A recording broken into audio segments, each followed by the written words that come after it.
Halo sahabat Borneo, selamat bertemu lagi di channel Bisikan Borneo. Untuk kisah kali ini, kita ambil dari kisah yang terjadi di tanah Kalimantan yang berjudul Diganggu Kuntilanak Saat Berkemah. Dan sebelum kita mulai kisahnya, jangan lupa klik tombol subscribe maupun tombol like ya. Jangan lupa juga klik tombol lonceng notifikasinya agar tidak ketinggalan cerita Bisikan Borneo lainnya. Ini adalah pengalaman yang terjadi dengan 3 pemuda yang biasa melakukan pendakian dan berkemah untuk mengisi hari libur mereka. Sebut saja Dani, Rizky, dan Adi. Pada hari itu mereka ingin berkemah dan melakukan pendakian ke Gunung Bukit Bebas. Mereka berangkat pada sore hari sekitar jam 4 waktu setempat dari desa terdekat gunung tersebut. Di dalam perjalanan mereka sudah merasakan hal-hal yang tak biasa dan janggal. Perjalanan mendaki yang seharusnya cuma memakan waktu sekitar 2-3 jam saja untuk sampai ke puncak. Saat itu mereka malah menghabiskan waktu 9 jam perjalanan. Mereka sangat merasakan perjalanan itu sangat panjang dan melelahkan sekali. Di tengah perjalanan sesekali mereka mencium bau anjir dan bau busuk. Terkadang juga mereka mencium bau bunga melati. Dani juga merasa ada seseorang yang selalu mengawasi.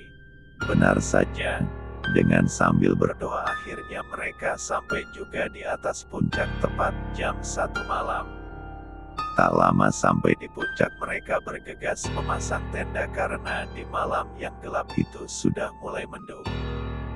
Namun, malam itu, mereka menyadari bahwa sesuatu yang mengerikan yang mereka rasakan di perjalanan benar-benar terjadi. Ada sosok yang menyeramkan dari awal mengintip dan mengikuti mereka dari kegelapan. Saat mulai larut malam, angin berbisik dengan suara aneh. Dedaunan mulai berdesir tanpa sebab, dan udara menjadi semakin dingin. Dani yang paling waspada mendengar suara langkah kaki tak kasat mata di sekitar tenda mereka. Namun, Rizky dan Adi mengira itu hanyalah imajinasi Dani karena ketakutan malam. Tiba-tiba, dari balik pepohonan, muncullah sosok wanita berambut panjang terurai dan berpakaian zaman dulu. Wajahnya pucat dan matanya memancarkan cahaya merah menyala.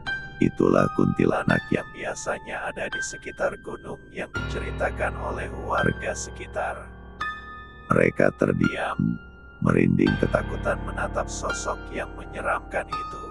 Kuntilanak mulai menghantui mereka dengan muncul dan menghilang di tengah malam. Suara tertawa mengejutkan dan lantunan nyanyian mistis terdengar di kegelapan malam. Rizky yang tak percaya akan keberadaan makhluk halus pun kini merasakan ketakutan yang sama dengan Dani dan Adi. Malam berlalu dengan ketegangan yang memuncak, membuat 3 pemuda itu sama-sama merinding dan tak dapat tidur. Mereka mencoba menyusun rencana untuk keluar dari gangguan kuntilanak. Namun setiap langkah yang mereka ambil selalu diawasi oleh sosok mengerikan itu. Di dalam tenda mereka saling berjaga dan waspada, saling berdoa dan juga saling menguatkan.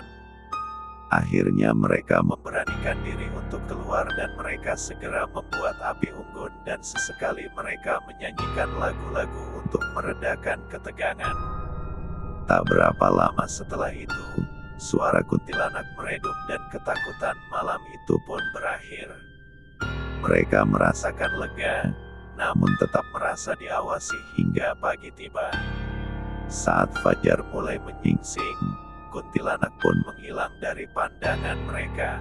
Mereka segera melipat tenda dan meninggalkan tempat itu dengan hati-hati. Pengalaman menegangkan malam itu akan selalu membekas di benak mereka sampai saat ini. Oke sahabat Borneo, sekian untuk kisah kali ini. Apakah kalian juga pernah mengalami? Tulis di kolom komentar pendapat, dan mungkin kalian juga ingin berbagi kisah menegangkan lainnya. Semoga kisah ini bisa bermanfaat dan menjadi pelajaran bagi kita semua.